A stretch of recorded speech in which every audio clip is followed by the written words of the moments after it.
Welcome to St. Peter's Pumpkin Patch. I am so glad you guys are here today.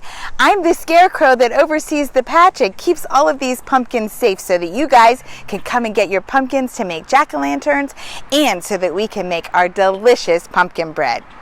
However, I have a little bit of free time on my hands right now because I've shooed away all of those crows that try to eat our pumpkins. And I thought I would take the time to read a few stories, and I'm hoping you would like to enjoy them with me. I have Halloween stories, I have stories about trains, I have a great story about the ugly pumpkin, which turns out isn't so ugly, and I have stories about leaves, and jack-o'-lanterns, and how big your pumpkin can grow. So I hope you will stay with me and listen to all of these great stories with me. The Spooky Express, Florida, a Halloween thrill ride.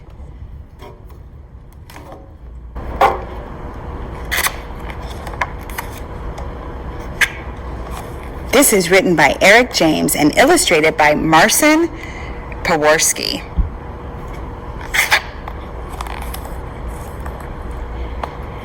We were out trick-or-treating, my best friend and I, when we saw a huge shape swooping down from the sky. It circled around us on train tracks of mist, then it came to a stop, and its large pistons hissed.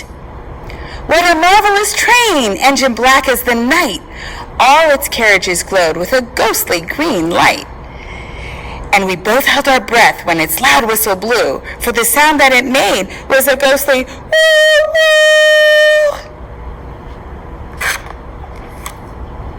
The door opened wide. A conductor appeared with a cheery old smile that was not to be feared. He said, "Spooky Express, hop aboard, take a ride." How exciting, we thought, and we climbed up inside. We looked all around. What a wonderful sight! We saw ghosts to our left, we saw ghouls to our right. There were mummies in tatters, and witches in hats, and ogres and werewolves, and vampire bats. There were big trolls from Tampa that towered in size, and aliens from Naples with bright, bulging eyes.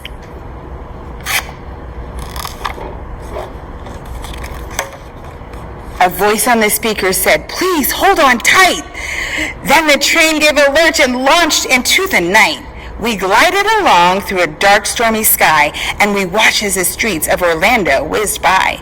We zipped over South Beach with all its bright lights and looked down on Gainesville from dizzying heights. The ride was fantastic, but where were we going? We sped ever onward with no signs of slowing.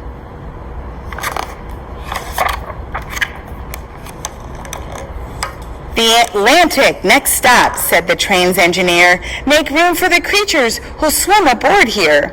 He slammed on the brakes, and I thought we would crash, but we dropped like a stone, and the whole train went splash. Then, after the ocean, another strange stop, up a really tall tower on the side near the top, then down on the beach where the big ogres dwell, and then down in old sewers. Oh, the sewer folks smell.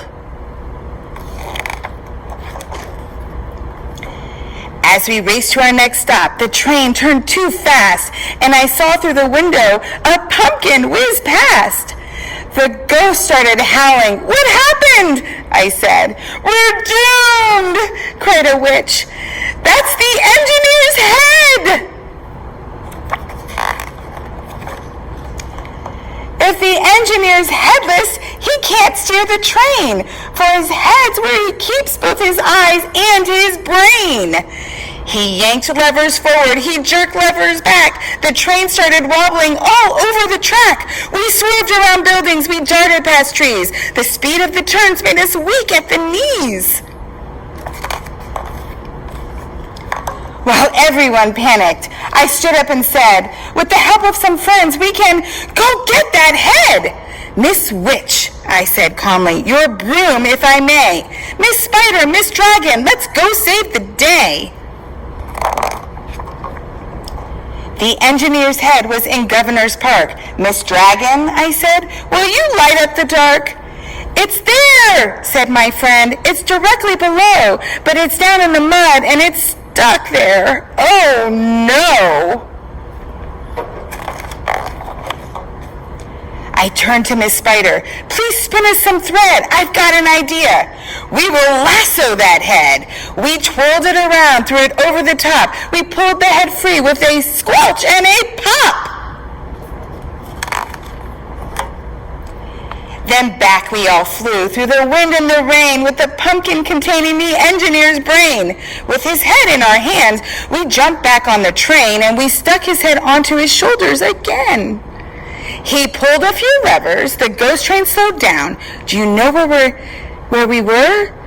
We were back in our town. The ghost started howling, this time with delight, and the gnomes hugged an alien a little too tight. The wizard shot sparks that were orange and green, and they cried, "Well done, children! You've saved Halloween!" We'd be stuck on this train had you not been so daring, but now we can stop in each town and go scaring. We jumped off the train, none the worse for our fright. This had certainly been the best Halloween night. The train started moving, its large pistons hissed. It circled around us on train tracks of mist. It launched itself skyward, its loud whistle blew, and the sound that it made was a friendly woo-hoo! Happy Halloween! Pumpkin Jack, written and illustrated by Will Hubble.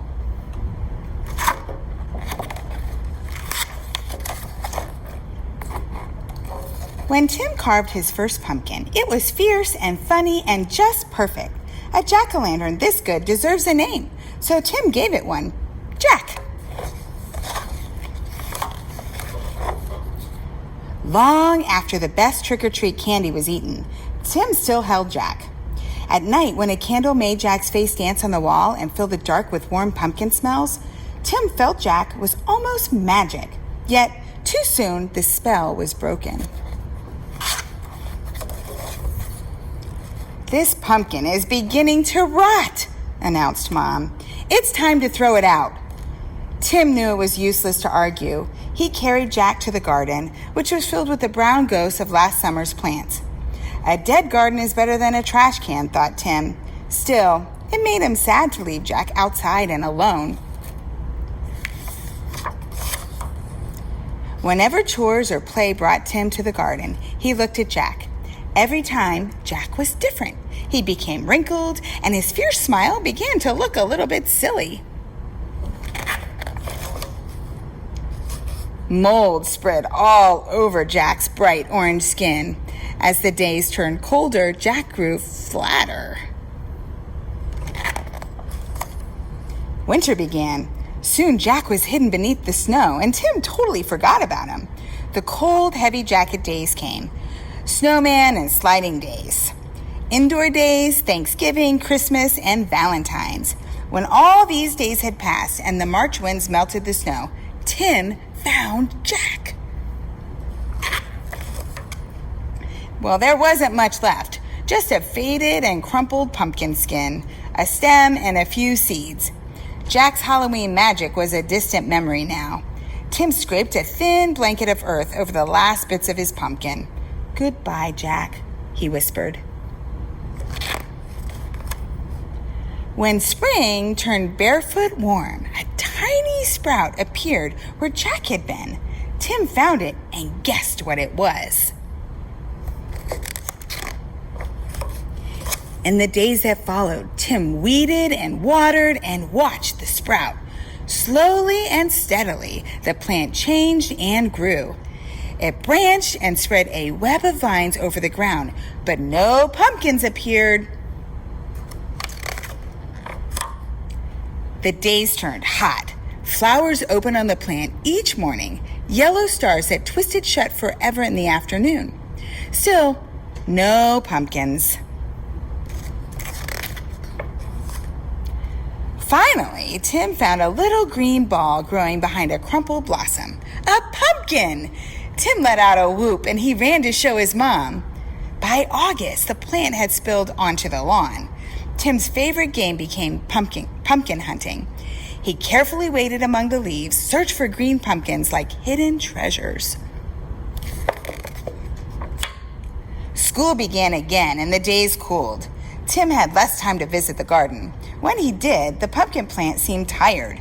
There were few new leaves, and the old tattered ones no longer hid the fat green pumpkins. Then, one October morning, Tim woke to see frost coating the garden. The frozen plant seemed changed to like a pale blue glass. After school, Tim discovered what the frost had done. The pumpkin's plant's leaves were as limp as wet paper. It was dying. Tim searched among the withered leaves for the unripe pumpkins. He picked them and put them on the front porch, hoping for one more change. By Halloween, the pumpkins had ripened to bright orange. There were many, for the plant had been generous. And Tim was generous too. He gave away all but one. From jack-o'-lantern to seed to pumpkin again, the circle was almost complete. Now it was time for Tim to do his part. He gave his pumpkin a face. It smiled at him in a fierce and funny way. Tim smiled too and said, "Welcome back, Jack." The end. How Big Could Your Pumpkin Grow? By Wendell Miner.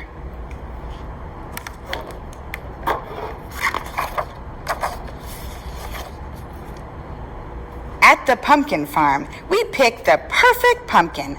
Some are little, some are big, and some are giant-sized. Giant pumpkin festivals are tons of fun. Will the biggest pumpkin set a world record? Wow! What can you do with an enormous pumpkin? Can you carve it into a boat and race it in the regatta? Row, row, row your pumpkin? The legendary Paul Bunyan and his blue ox babe were giants too. They like to think big. If they gave you giant pumpkin seeds, how big could your pumpkin grow? Would it rise as high as hot air balloons at the fall fiesta fair?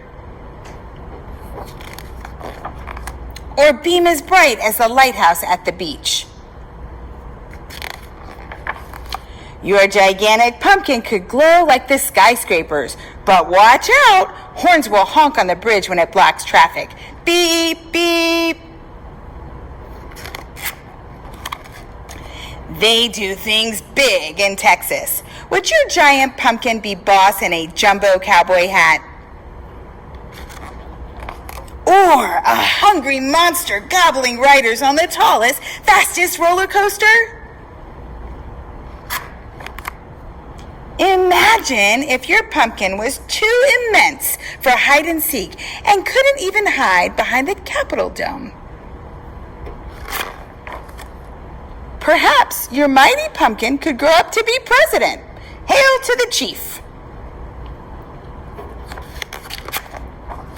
Would your stupendous pumpkin make a super splash atop a towering waterfall? 3, 2, 1, blast off! Wouldn't your astronomical pumpkin smile to see a rocket zoom into space? Could the most colossal pumpkin fill the Grand Canyon? Who knows? Isn't it fun to imagine giant pumpkins everywhere you go?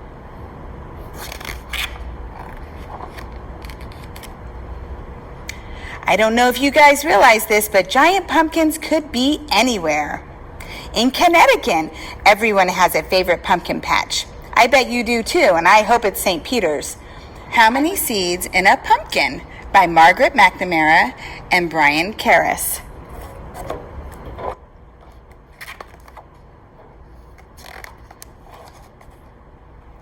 Charlie liked school. He liked his teacher, Mr. Tiffin. He liked his best friend, Alex, but he did not like lining up to go into school.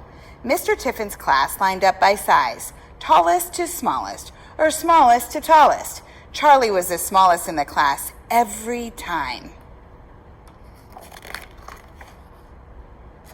One chilly fall morning, Charlie was surprised to see 3 bright orange pumpkins on Mr. Tiffin's desk. One pumpkin was big, one was medium, and one was small. "How many seeds in a pumpkin?" Mr. Tiffin asked the class. "Does anybody know?" Nobody knew, but everybody had ideas. "The biggest one has the most," said Robert. "I bet it has 1,000,000 seeds." Robert was the tallest boy in the class. "The medium one has 500, Eleanor said. Eleanor always sounded as if she knew exactly what she was talking about. "The tiny one has 22, said Anna. Anna liked even numbers better than odd ones. Mr. Tiffin wrote down all the guesses on the blackboard. Charlie was very quiet. "What are you thinking, Charlie?" asked Mr. Tiffin. "I'm thinking that all the best guesses are taken," Charlie said. "Why don't we open up those pumpkins and see?" said Mr. Tiffin. The next day, the kids in Mr. Tiffin's class brought in spoons for scooping and bowls for holding and plastic bags for throwing out. They covered the floor with newspapers. They put on their smocks. "It's a messy business counting pumpkin seeds," said Mr. Tiffin, but the class was ready. After Mr. Tiffin cut a circle around each pumpkin stem, Kimmy, Alex, and Jake pulled off the caps. The children peered inside. "This big one definitely has the most," said Robert. "We'll see," said Mr. Tiffin. The pumpkin pulp was slimy and stringy, and the seeds were hard to get out. When the children were finished, there were 3 empty pumpkins, 3 full bowls, and 20 messy hands. "Tomorrow we'll find out the answer to our question," said Mr. Tiffin. "Tonight, your homework is to think about how we should count all the seeds." That afternoon, Mr. Tiffin dried the seeds. The next day, he put them in 3 paper bags marked big, medium, and small. "Did you do your thinking homework?" he asked the class. "Yes," Alex said. "I think we should just guess." "I think we should count very, very carefully," said Tara. "I think we should count by 2s, 5s, and 10s, said Molly. The class agreed that Molly had a good idea.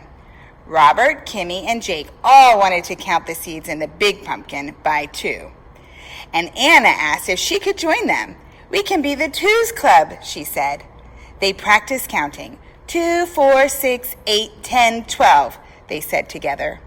Jeremy, Tara, Eleanor, Molly, and Alex liked counting by 5s. "We'll count the seeds in the medium pumpkin," said Molly. "We can be the 5s club. 5, 10, 15, 20, they cheered. "I'll take the smallest pumpkin," said Charlie. "I guess I'll be in the 10s club." "Good idea," said Mr. Tiffin. 10, 20, 30, Charlie began. Soon there were many groups of seeds in front of each pumpkin.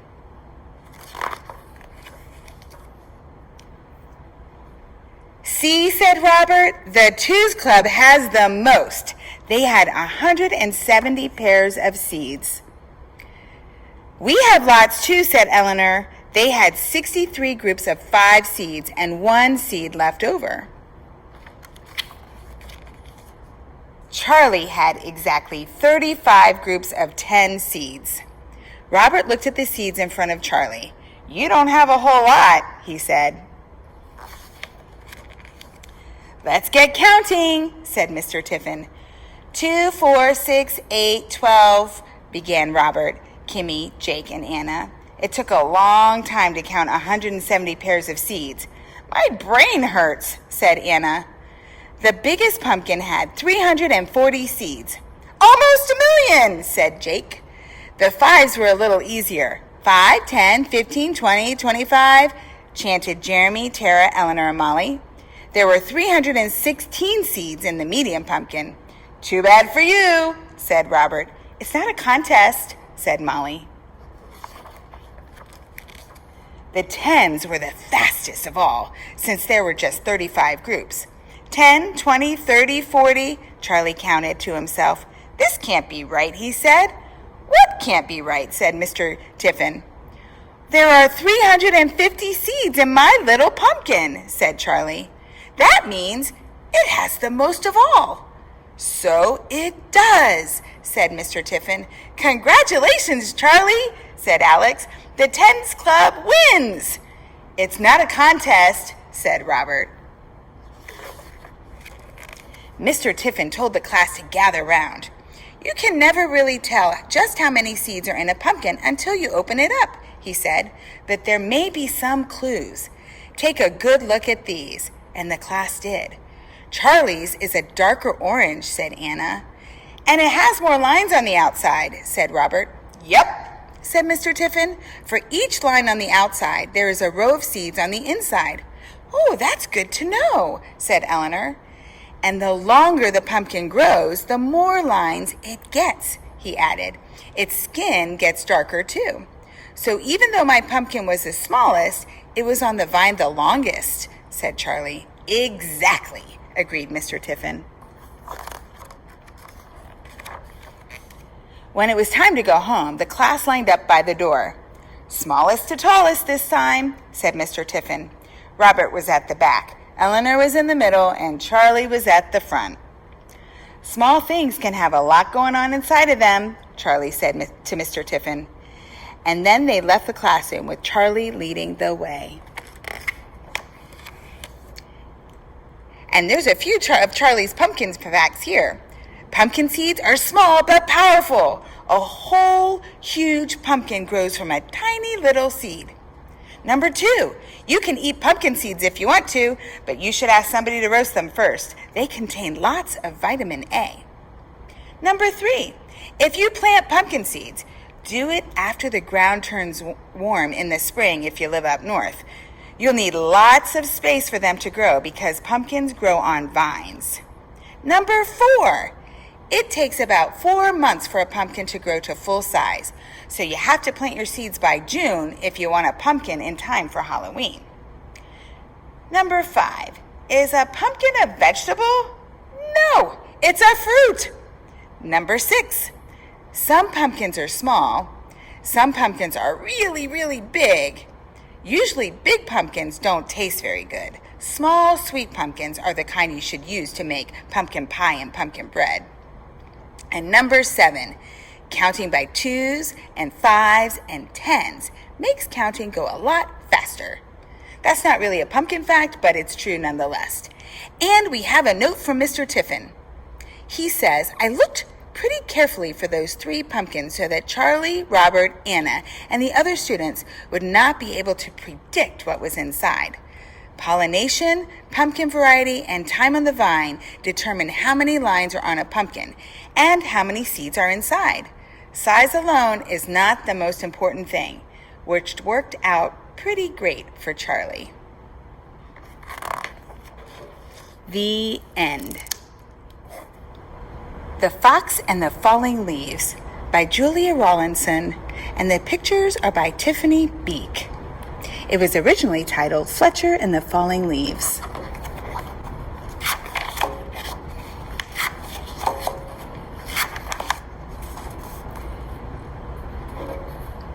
The world was changing. Each morning when Fletcher bounded out of the den, everything seemed just a little bit different. The rich green of the forest was turning to a dusty gold, and the soft swishing sound of summer was fading to a crinkly whisper. Fletcher's favorite tree looked dull, dry, and brown. Fletcher was beginning to get worried. I think my tree is sick, said Fletcher. What's wrong with it? His mother asked. Its leaves are turning brown, said Fletcher. Don't worry, it's only autumn, she said. Fletcher ran back to his tree and patted the rough bark. "Don't worry, it's only autumn," he said. "You'll be feeling better soon." But the tree didn't get better. Each day, more leaves turned brown. One morning, the wind blew a small brown leaf off of a branch. Fletcher jumped up and caught it very gently in his paw. "Don't worry, I've got your leaf. I'll fix you." Fletcher looked around, picked a piece of grass, and carefully tied the leaf to a branch. Just then, another gust of wind ruffled Fletcher's fur. The little leaf shook itself free and fluttered back to the ground. Fletcher picked it up again and thought very hard. Then he poked the leaf onto a twig and he pushed it down firmly. "Now you hold on tight," said Fletcher. "No more flying around." The little leaf gave a tiny rustle in reply. The next day, a strong wind was blowing through the forest. Fletcher rushed out of the den and ran all the way to his tree. Lots of branches were bare and little lost leaves spun everywhere. "Don't worry, tree, I'll catch them for you, I promise."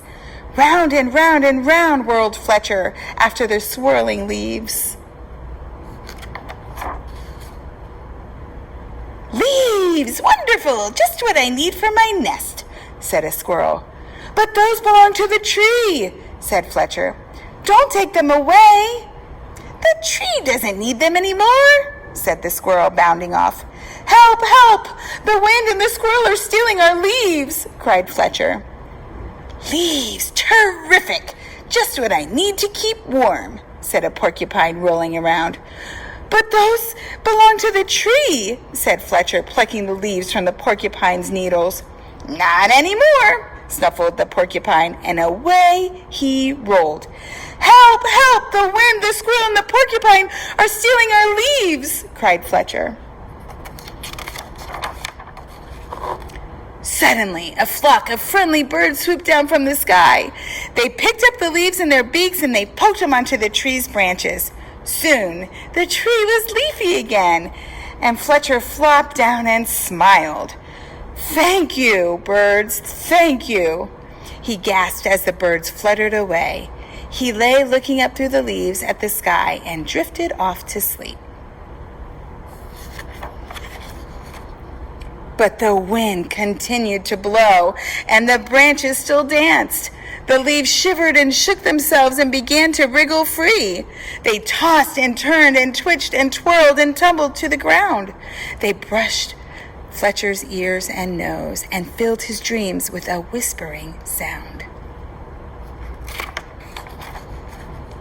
When Fletcher finally woke up, he couldn't believe his eyes. Instead of a roof of dancing leaves, all he could see were branches against the sky. "Oh, tree, I am so sorry," gulped Fletcher. "All your leaves are gone."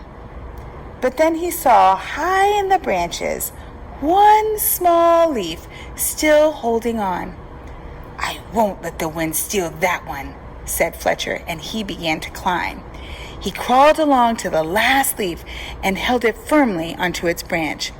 All day long the wind blew. The branch bounced, and Fletcher held on tight. "I'll stay with you, leaf," he said. "Don't you worry." But then, with the sudden whoosh of wind, the branches bounced high. With a plop, the leaf let go and fluttered like a little flag clutched in Fletcher's paw. Fletcher looked sadly at the leaf he had promised to save. He carried it carefully down the tree and back to the den. He made a cozy little bed for it and gently tucked it in. But all night long he could only think of his tree, all on its own. At dawn, Fletcher tiptoed outside. The wind had finally stopped blowing, and the air was cold. The moon still hung in the clear sky, and pale stars glimmered. As he came to his favorite tree, Fletcher saw a magical sight. The tree was hung with 1,000 icicles, shining silver in the early light. "You are more beautiful than ever," whispered Fletcher. "But are you all right?" Tiny breeze shivered the branches, making a sound like laughter, and in the light of the rising sun, the sparkling branches nodded. Fletcher gave his tree a hug, and then he went back to the den for a nice, warm breakfast. The end. The Ugly Pumpkin by Dave Horowitz.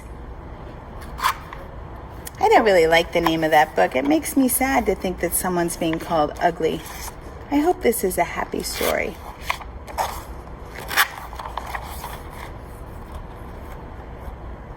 I am the ugly pumpkin, as you can plainly see. Of 100,000 pumpkins, none are quite like me. Since early in October, I've been waiting to get picked, but each time things start looking up, I end up getting tricked. A skeleton came for pumpkins one bright and crispy day. I asked if I could get a ride. He laughed and said, "No way."